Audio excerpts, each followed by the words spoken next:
आपल्या परिसरातील राजकीय, क्राईम व सामाजिक अपडेट जाणून घेण्यासाठी पाहत रहा स्टार वन न्यूज वर्तमान। विट्यातील 7 गुन्हेगारांना तडीपारचा आदेश। प्रत्येक शुभ कार्यासाठी आत्ताच संपर्क करा जय अंबे पंजाबी ढोल आणि बँजो पार्टी, प्रोप्रायटर गायकवाड बंधू, विटा।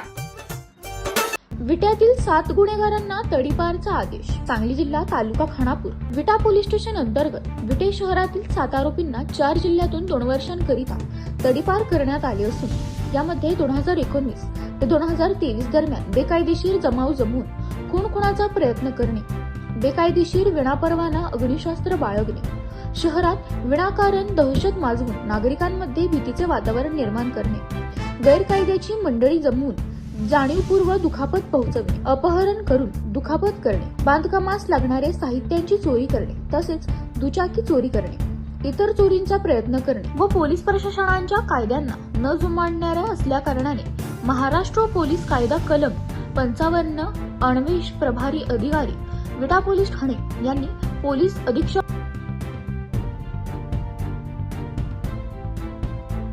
सांगली यांना प्रस्ताव सादर केला होता।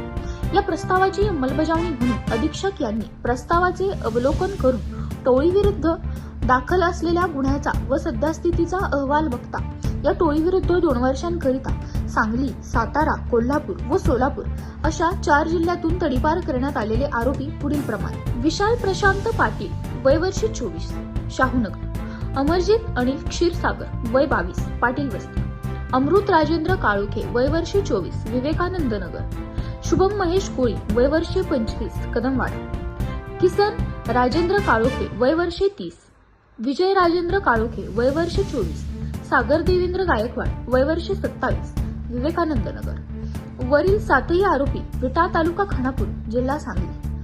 महाराष्ट्र पोलीस अधिनियम सन 1951 चे कलम 55 मधील तरतुदीनुसार गुन्हा करणाऱ्या टोळींवर बारकाईने नजर ठेवून सक्रिय असणाऱ्या डोळ्यांचे नेस्तनाभूत करण्याचे योजले असून यापुढे असे अपराध करणाऱ्या गुन्हेगारावरती कडक कार्यवाही करण्यात येईल असे पोलिसांकडून सांगण्यात आले। स्टार वन न्यूज वर्तमान।